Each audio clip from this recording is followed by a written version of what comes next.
بسم اللہ الرحمن الرحیم۔ السلام علیکم۔ آپ دیکھ رہے ہیں یوٹیوب چینل عام سی باتیں۔ حکومت کو پابندی لگانا مہنگا پڑ گیا، تحریک لبیک اور علامہ سعد حسین رضوی کا منہ توڑ جواب۔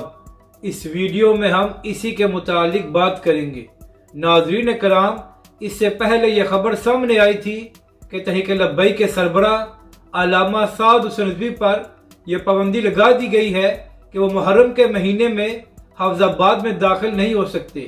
اس کے بعد تحریک لبیک کی جانب سے اس پابندی کو ختم کرایا گیا تو پھر ایک اور نوٹیفیکیشن سامنے آ گیا جس کے مطابق علامہ سعد حسین رضوی پر پابندی لگا دی گئی تھی کہ وہ 2 مہینے قصور میں داخل نہیں ہو سکتے۔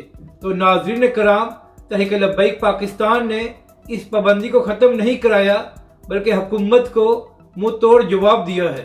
ناظرین کرام، آج تحریک لبیک پاکستان کی جانب سے قصور میں ایک بڑی کانفرنس ہو رہی ہے جس میں تحریک لبیک کے سربراہ علامہ سعد حسین رضوی خود شریک ہوں گے اور اس میں خطاب بھی کریں گے۔